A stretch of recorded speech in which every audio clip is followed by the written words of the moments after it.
Hello दोस्तों, सबको मेरा प्यार भरा नमस्कार।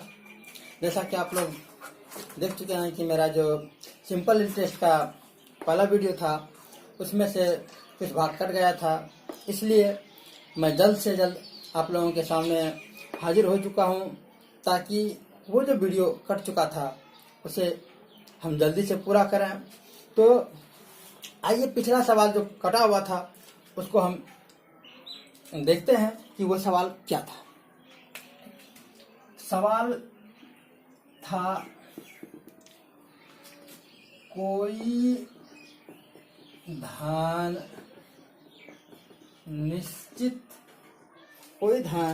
निश्चित साधारण ब्याज की दर से निश्चित साधारण ब्याज की दर से 5 वर्ष में स्वयं का 9/5 गुना हो जाता है। दर ज्ञात करें। दर ज्ञात करें। सवाल आपका ये था दोस्तों।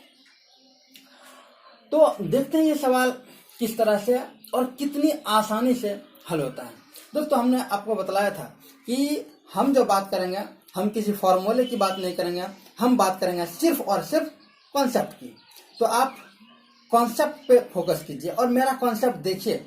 यदि आपको बेहतर नहीं रहेगा तो फिर कहिएगा, ठीक। तो यहाँ पे दिया हुआ है गुना, कितना गुना है, तो हम लिख लेते हैं 9/5 गुना है तो 9/5 लिख दिए। अब आपको हम पिछली वीडियो में बतलाए थे कि नीचे जो होता है ये आपका होता है मूलधन। ये क्या होता है? मूलधन। और ऊपर जो होता है ये होता है आपका मिश्रधन, ठीक। यदि ये मूलधन से अधिक रहेगा, नीचे की संख्या से ऊपर का संख्या यदि अधिक होगा तो वो होगा आपका मिश्रधन। लेकिन यदि नीचे की संख्या से ऊपर का संख्या कम होगा तो वो होगा आपका ब्याज, ठीक। तो ये देख रहे हैं कि यहाँ 5 है और ऊपर 9 है, तो जाहिर सी बात है कि नीचे से ऊपर की संख्या का मान अधिक है, इसलिए ये आपका होगा मिश्रधन। तो हम जब भी दर वगैरह निकालते हैं, दर निकालें, समय निकालें, तो वो निकाला जाता है ब्याज पर।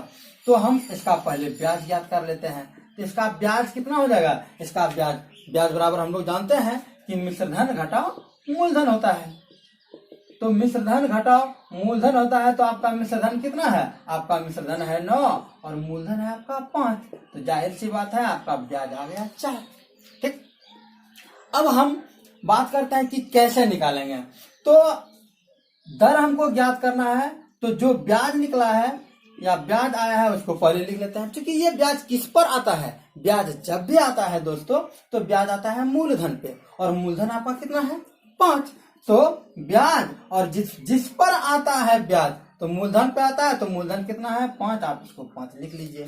क्योंकि हमको दर ज्ञात करना है और दर होता है परसेंटेज में, तो परसेंटेज मतलब 100, तो 100 से इसको गुना कर दीजिए। यदि आपको इसके बदले इस सवाल में समय दिया हुआ है तो आप समय को नीचे लिख लीजिए, यदि नहीं दिया है तो इसे हल कर दीजिए। तो दोस्तों देख रहे हैं हमको यहाँ पे समय दिया हुआ है, तो समय को हम नीचे लिख देते हैं और इसको हल कर देते हैं। 5 20 पंचा 100 और 5 चौक 20, 4 चौक 16% आपका आ गया आंसर। तो देखते हैं दोस्तों कितनी आसानी से और बगैर दिमाग पे जोर डाले हम ऐसे सब सवाल को हल कर सकते हैं। आपको लगता होगा ये सवाल बहुत इजी है, लेकिन ऐसे सब सवाल अक्सर कंपटीशन वगैरह में पूछे जाते हैं। किसी न किसी प्रतियोगिता परीक्षा में जरूर ये सब सवाल पूछा जाता है। आप किताब पलट के देखिए तो आपको मिलेगा ऐसे सब सवाल। तो हमको ऐसा लगता है कि आपको मेरी ये बातें समझ में आ गई होगी, मेरा ये कॉन्सेप्ट आपको समझ में आया होगा। तो चलिए इस टाइप के और सवाल देखते हैं। यहाँ से समय को हटा देते हैं, यहाँ से इसको हटा देते हैं। अब सवाल हो गया क्या? समय यहाँ पे कर देते हैं 4 वर्ष और यहाँ पे कर देते हैं 6/5 गुना। तो दर कितना होगा? तो हमको लगता है कि आप यदि कॉपी कलम लेके बैठेंगे तो आसानी से हल हो जाएगा। यदि नहीं तो थोड़ा सा दिमाग पे जोर डालिएगा और आप ये मौखिक रूप से भी हल कर सकते हैं। कैसे? तो देख रहे हैं हमारा यहाँ पे समय दिया हुआ है 4 वर्ष और यहाँ पे आपका मिश्रधन दिया हुआ है कितना? मिश्रधन दिया हुआ है आपका 6, है ना। तो यहाँ पे देख रहे हैं कि नीचे से ये ऊपर अधिक है तो जाहिर सी बात है ये मिश्रधन होगा। तो अब मूलधन 5 है, मिश्रधन 1 है, तो ब्याज कितना होगा? 1 और किस पे ब्याज मिला है? ब्याज मिला है मूलधन पर, तो हो गया 1/5 और गुना में कितना करते हैं? 100। अब भाग किससे देते हैं? 4 से। 4 से 100 में भाग दे दीजिए तो हो जाएगा आपका कितना? 25 और 5 से कट जाएगा 25, तो 5 बार में आपका आंसर आ गया 5%। देखिए कैसे। तो इसे हम हल करते हैं। आप डायरेक्ट इसको हल कर सकते हैं, बगैर कुछ किए डायरेक्ट आप हल कर सकते हैं। किस तरह से? तो देखते हैं। यहाँ पे 6 है और यहाँ पे 5 है, तो आपका ब्याज कितना आ गया? ब्याज 6 से 1 अधिक है, 6 से 1 कम है मूलधन और यहाँ मूलधन से 1 बेसी है मिश्रधन, तो आप ब्याज लिख लीजिए। बटा किस पे आया है मूलधन? मूलधन आया है वो 5 पे, और चूंकि दर निकालना है तो गुना 100, अब बटा समय दिया हुआ है तो 4 भाग दे दीजिए। 5 से 100 में 20 और 4 से 20 में 5, 5 गुना 1 बराबर 5%। देखिए कितना, आपको 30 सेकंड से कम समय लगेगा। ठीक है दोस्तों, तो आई होप कि आपको मेरा ये कॉन्सेप्ट समझ में आया होगा। चलिए अब हम चर्चा कर रहे थे कि ये आपका मिश्रधन होता है, ये मूलधन होता है, लेकिन आपको हम बतलाए थे कि यदि इससे ये कम होता है तो ये ब्याज होता है। तो चलिए एक बार ब्याज वाला सवाल भी देख लेते हैं कि ब्याज क्या होता है, ऊपर वाला ब्याज होता है या नहीं होता है।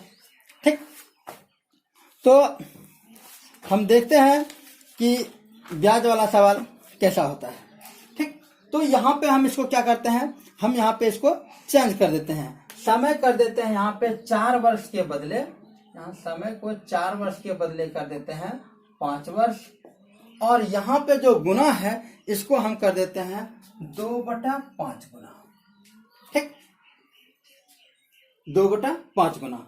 अब हमें उम्मीद है कि अब आप आसानी से बहुत ही जल्दी इस सवाल को हल कर लीजिएगा, और जब तक हम मिटाते हैं हमें लगता है तब तक आपका आंसर आ चुका होगा। तो दोस्तों जिसका नहीं आया है आंसर आप देख लीजिए, यहाँ पे दिया हुआ है कितना? 2/5 गुना। हम बतलाए थे, हम चर्चा कर चुके हैं कि यदि नीचे वाला क्या होता है, नीचे वाला आपका होता है मूलधन, और ऊपर वाला क्या होता है, यदि ऊपर वाला अधिक हो तब मिश्रधन और यदि कम हो तो ब्याज। ये आपका आ गया ब्याज, और हम जानते हैं कि निकालते हैं किस पे, हम निकालते हैं ब्याज पे, नहीं ब्याज पे हम दर याद करते हैं। तो ब्याज हमको दिया हुआ है तो क्या करते हैं, दर में परसेंटेज होता है तो इसको 100 से गुना कर दीजिए, यदि समय दिया हुआ है तो उससे भाग दे दीजिए। तो समय दिया हुआ है 5, आप दे दीजिए 5 से 20, अब 5 से 4, आपका आंसर हो गया 8%। देखिए दोस्तों कितनी आसानी से हम इस चीज को हल कर सकते हैं। ठीक, चलिए अब इस टाइप के बहुत सारे सवाल हो गए, 3 सवाल हो गए। ब्याज निकालने के लिए भी, ब्याज दिया हुआ रहे तब भी निकालने के लिए, मिश्रधन दिया रहे तब भी निकालने के लिए। अब चलते हैं अगले सवाल की ओर, और अब टाइप को हम चेंज करते हैं। ठीक,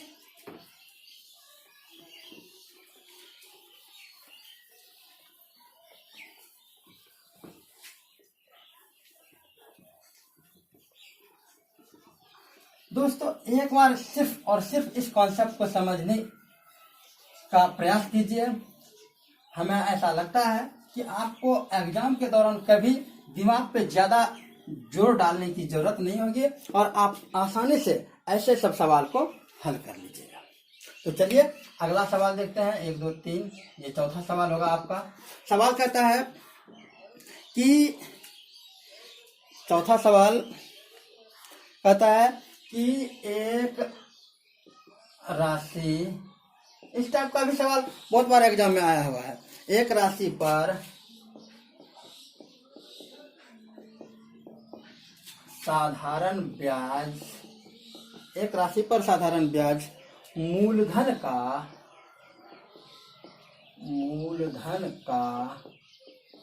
16/25 है। मूलधन का 16/25 है। ब्याज की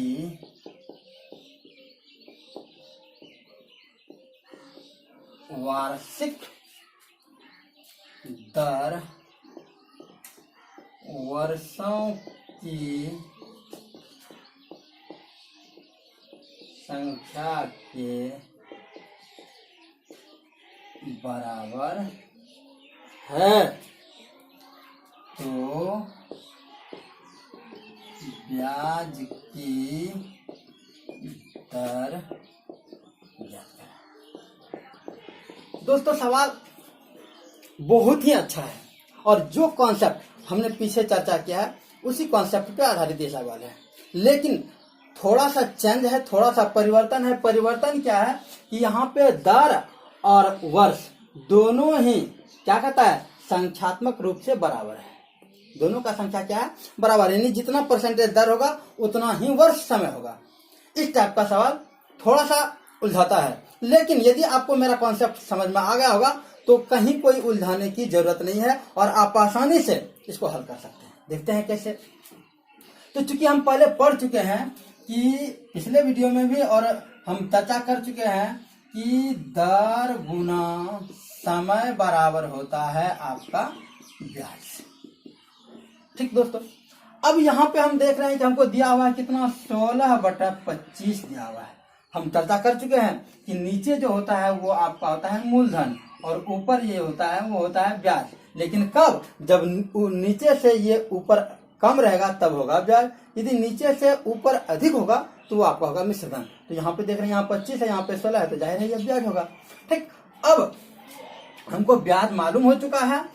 अब चूंकि दर गुना समय बराबर होता है ब्याज, तो हम यहाँ पे दोनों का संख्यात्मक मान बराबर है, देख लीजिए। तो हम इसको मान लेते हैं x।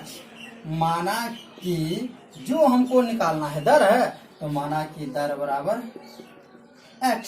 सॉरी, इसको ऊपर में लिखिए तो ज्यादा अच्छा रहेगा। माना कि दर बराबर x। अब जब ये दोनों ही बराबर है, दर और वर्ष दोनों बराबर है, इसलिए समय भी बराबर क्या हो जाएगा, इसलिए समय भी हो जाएगा है x। ठीक, तो चूंकि दर हमको कितना है दिया हुआ, मान लिया है x, और समय भी मान लिया है कितना x, और बराबर ब्याज तो हम जानवे करते हैं, ब्याज कितना आ जाएगा 16/25 और गुना दर निकालना है तो जाहिर सी बात है ये परसेंटेज होगा, और परसेंटेज के लिए 100। तो अब इसको कटा दीजिए, 25 चौके 100, यानी x गुना x, x स्क्वायर बराबर 16 चौके 64, या x बराबर √64, और हम लोग जानते हैं दोस्तों कि 64 का वर्गमूल होता है 8। तो इस तरह से आपका आंसर हो गया 8%। कोई दिक्कत? हमें लगता है आपको कोई दिक्कत नहीं होगा हिसाब को समझने में। तो चलिए अब अगले टाइप का सवाल हम देखते हैं। ठीक, और हम बार बार चर्चा कर रहे हैं कि सिर्फ और सिर्फ एक बार आपको मेरा कॉन्सेप्ट समझने की जरूरत है। एक बार यदि समझ जाइएगा तो हमें नहीं लगता है आपको कभी कोई प्रॉब्लम्स होगा ऐसे सब सवाल में। और सवाल कभी कभी एग्जाम के दौरान आता है तो लगता है बहुत छोटा, लेकिन वह हमें कहीं ना कहीं उलझा देता है। ठीक, तो दोस्तों कोशिश करना है कि इन सारे कॉन्सेप्ट को समझने का हमें भरसक प्रयास करना चाहिए। यदि आप समझ जाते हैं तो कभी किसी समस्या का शिकार नहीं होइएगा। खास करके कहा जाता है ये सिंपल इंटरेस्ट, सिंपल मतलब होता है साधारण, लेकिन कभी कभी साधारण चीज ही कठिन हो जाता है परीक्षा के दौरान। ठीक, और ये पढ़ाई एक ऐसा चीज है जो जबरदस्ती नहीं किया जा सकता है, जिसके साथ कोई जबरदस्ती नहीं।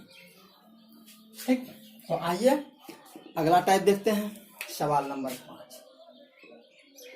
सवाल क्या कहता है, एक राशि 8%, एक राशि 8% प्रतिवर्ष की दर से प्रति वर्ष की दर से 9 महीने का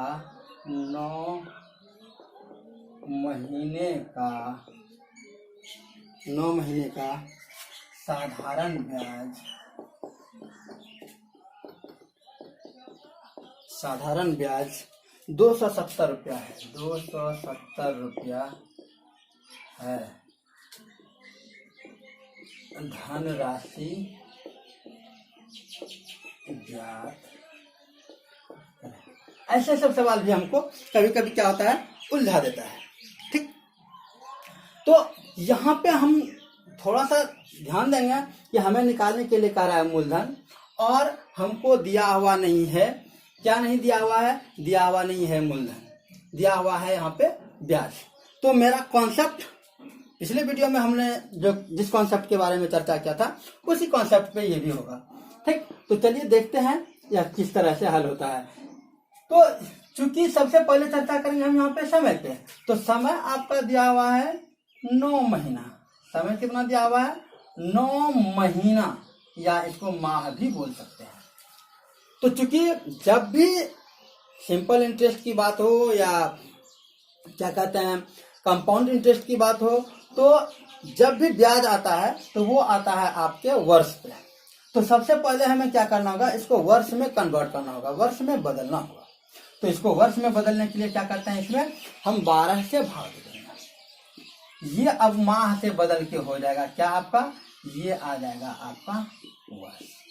ठीक है दोस्तों, और हम पिछले कॉन्सेप्ट में पढ़े थे कि दर गुना समय बराबर आपका होता है ब्याज। तो दर आपका कितना है? 8%, यानी दर गुना समय बराबर क्या होता है आपका ब्याज। तो ब्याज आपका है 270। ठीक है दोस्तों, तो अब इसको हल कर दीजिए और आपका आंसर आ गया। देख सकते हैं यहाँ पे परसेंटेज है।